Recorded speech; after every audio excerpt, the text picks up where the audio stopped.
ये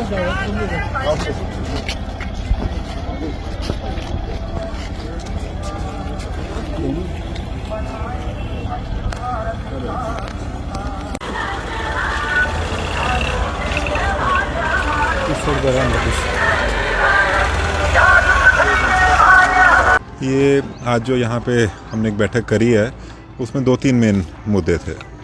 तो 2 मुद्दे ऐसे हैं जो पब्लिक को सबसे ज़्यादा कंसर्न करते हैं, जिस पे आज हमने विवाद किया है और कुछ अहम फैसले भी किए हैं। सबसे पहला ये मुद्दा है कि शहर में साफ़ सफाई को लेके जो मुद्दा, तो एक मैं सबको आपके माध्यम से इन्फॉर्म भी करना चाहता हूँ कि एक एजेंसी को अपॉइंट यहाँ पे किया है जो पूरे कठुआ म्यूनसिपैलिटी का जो भी घर का कचरा रहता है, हाउस होल्ड वेस्ट जिसको हम कहते हैं, उसका कलेक्शन डोर टू डोर, हर घर के दरवाजे से या उसके गली के कोने से, घर से किसी को भी 50 से 60 मीटर ज़्यादा नहीं जाना पड़ेगा। वहाँ पे सुबह म्यूनसिपैलिटी की गाड़ी जाएगी और उनसे कचरा कलेक्ट करेगी। तो आज से मेरी आप सबसे यही गुजारिश है कि आप जिस भी जगह पे जो कूड़े के डंप पुराने चलते आ रहे हैं, जहाँ पे हम कूड़ा कचरा फेंकते हैं, चाहे वो कोई खाली प्लॉट हो, चाहे वो सड़क हो, वहाँ पे फेंकना उसको बंद कर दें, क्योंकि उस पर हम कड़ी कार्रवाई भी करेंगे जो ऐसा करता है। इसको आसान करने के लिए कल से, जो कि 6 तारीख से, वार्ड नंबर 1 से 12 मैं दोबारा बोल रहा हूँ, उसमें कूड़े की जो गाड़ी है वो जाएगी, उसका जिंगल बजेगा, आपको पता चलेगा, वो घर पे आपके दस्तक देंगे, आपने अपना कूड़े का जो भी लिफाफा है उसको उस गाड़ी में डाल देना है। सर, रेडी फड़ी वालों की बात करें, आपने जो है अतिक्रमण हटाया था, तो मुखर्जी चौक में रेडी फड़ी जो लगाते थे उन्हें वहाँ से हटाया गया था और आपने बोला था कि जो ओल्ड सब्जी मंडी है वहाँ पर लगाया जाए। और हम ये देख रहे हैं कि ये तर्क दिया गया था कि ट्रैफिक ज़्यादा होती है तो उसके कम करने के लिए रेडी फड़ी वालों को उठाया गया, परंतु वहाँ पर एक तो टैक्सी स्टैंड बन गया हुआ है, टैक्सी लगी है। दूसरा, ओल्ड सब्जी मंडी की बात करें तो वहाँ पर जो है रेडी फड़ी वाले नहीं पहुँचे हैं वहाँ पर। तो ये रेडी फड़ी वाले अभी एक हम इंटेंसिव ड्राइव वहाँ पे करेंगे। मुखर्जी चौक पे रेडी फड़ी वाले हटने से एक मुखर्जी चौक की सुंदरता जरूर बढ़ी है। जो एक तरह से मुखर्जी चौक में दिखता नहीं था कि क्या है, आज की डेट में अगर आप वहाँ जाके देखें तो आर पार जो हमारा पीछे पार्किंग का एरिया है, एटलीस्ट उसकी नींव दिखने लगी है, ताकि वहाँ पे काम शुरू हो सके। और बाकी भी आपने ये अच्छा मुद्दा उठाया है, बाकी भी जितने रेडी फटार उनको बोला गया हटाने के लिए। अब कल से इसमें हम कोई भी गुंजाइश नहीं छोड़ेंगे।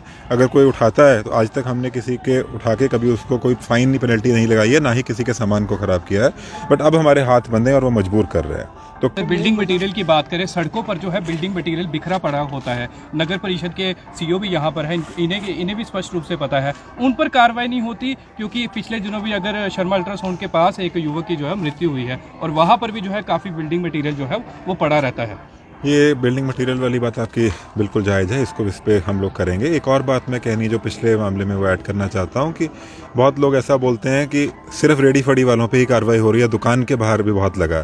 तो मैं ये दुकानदार भी जितने भाई बहन हैं यहाँ पे मार्केट में, उनको भी ये संदेश देता हूँ कि आपके भी जो बाहर सामान पड़ा है उसको कृपा करके दुकान के अंदर रखें, फुटपाथ और आम रास्ते को वहाँ से खाली कर दें। जो है सुपरफास्ट बसें जो है वो निकल रही है और इतनी जगह नहीं है कि निकलने के लिए, और हादसे हो रहे हैं, तो उस पर डिप्टी कमिश्नर कठुआ कब कार्रवाई? उस पर एक रोड सेफ्टी एक्ट के अंदर हमारी एक मीटिंग ऑलरेडी हुई है लास्ट वीक में, उसमें एसएसपी ट्रैफिक और एसएसपी साहब से बात हुई है, तो उसमें एक उनका रूट बनाया गया है। वो मुझे लगता है कि अगले कुछ 1-2 दिनों में ही उसका एक ऑर्डर वहाँ पर कर दिया जाएगा। और एक और जानकारी मैं आपके माध्यम से आज देना चाहता हूँ, जो एक महत्वपूर्ण जानकारी है कि हम लोग एक कार्रवाई ये कर रहे हैं कि एक ऑर्डर होगा कि हेलमेट मैंडेटरी है। सो ये कुछ और ज़िलों ने भी किया है, कठुआ में भी हम लोग एक डेट फिक्स करेंगे, आपको जल्दी पता चल जाएगा।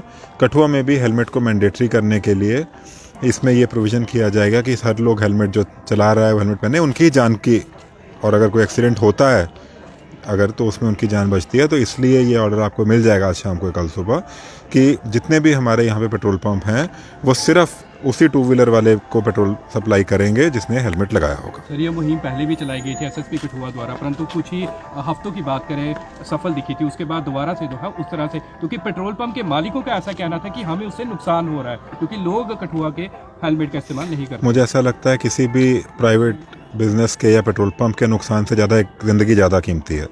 तो किसी के नुकसान की भरपाई ज़रूर हो सकती है, किसी का आदमी की अगर मौत हो जाती है, वो घायल हो जाता है, वो उससे ज़्यादा कीमत किसी चीज़ की नहीं होती। इस मुहिम को पूरे जोर शोर से प्रशासन चलाएगा और इसको मेंटेन किया जाएगा।